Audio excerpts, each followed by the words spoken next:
I saw the highlights. We didn't get to really see the exchange. What were the first words you told your son after you entered the ring? Because you were pretty adamant as the second knockdown happened. I saw you immediately jump up to the ring post that you wanted the fight stopped. So as you got to Shawn, what words were exchanged between you two? That's it. That's it. I said, that's it. We're done. That's it. Did he argue with you at all? No, there was no argument. He was more within himself, mad at himself, not mad at what I was saying to him. Like he was kind of stuck in this, there, as he went down and he, slammed his hands on the canvas. He's pissed at himself, not at me. No, so no stopping it. Can you hear me? I plan on stopping it going into the fight. Already knew this. Okay. But if there had been less time left around, like Didn't matter. If I saw what I saw, that was my plan. Okay. Well, first of all, everybody loves Shawn. Thank We you. know how hard you work. And the other thing is this. I commend your father for stopping the fight. Most people are criticizing your dad. But I think you and your dad, I know your relationship. I mean, you are so close.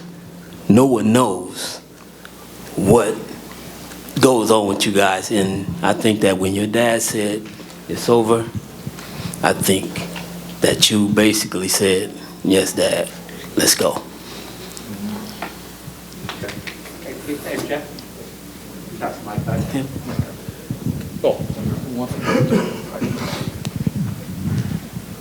Keith Heidick, BoxingScene.com. Kenny, you had mentioned in the ring that you were not pleased with Shawn's preparation for the fight. Can you tell us what you didn't like about it?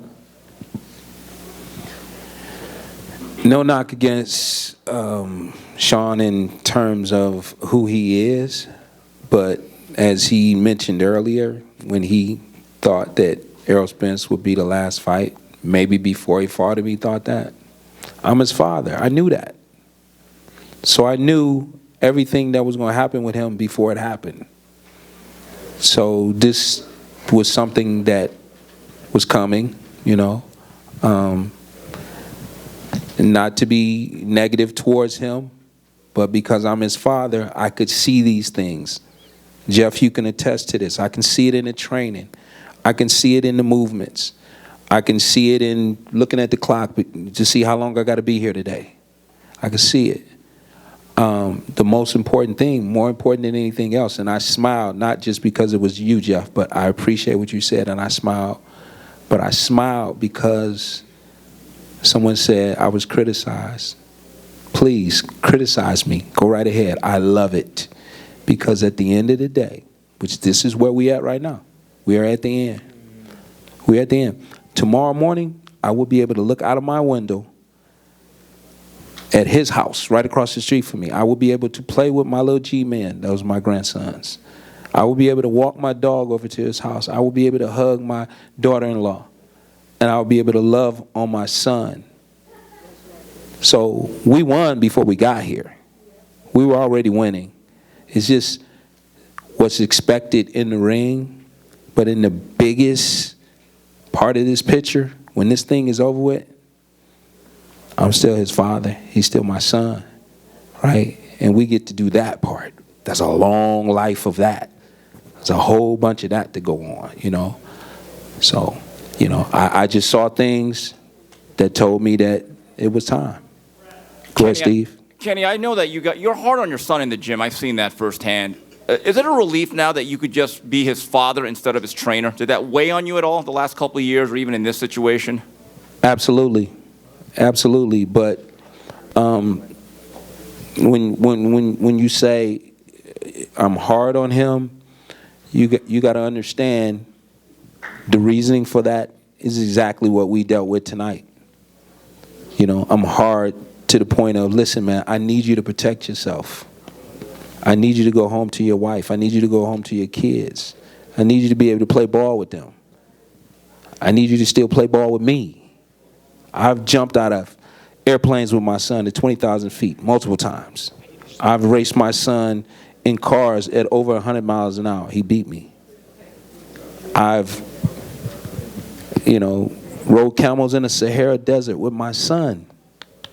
I got to continue to do those things. This is just a small part of his life.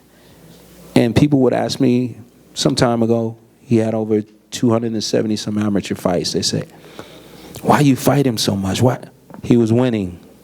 Steve, if he got hurt in fight number 3 as an amateur, we wouldn't have continued with this. He was winning, right? He may have been right in this fight, right there with the guy. It was a surprise for me that he went down, and I've never seen him go like that. And then what happened after that, he got hurt again, and I saw him at a deficit. He didn't have everything it took to protect himself. And coming in here, I wasn't seeing that same thing going on, protecting himself. So the most important thing is that I'm able to walk away from here and he's safe. That's it. All right, let's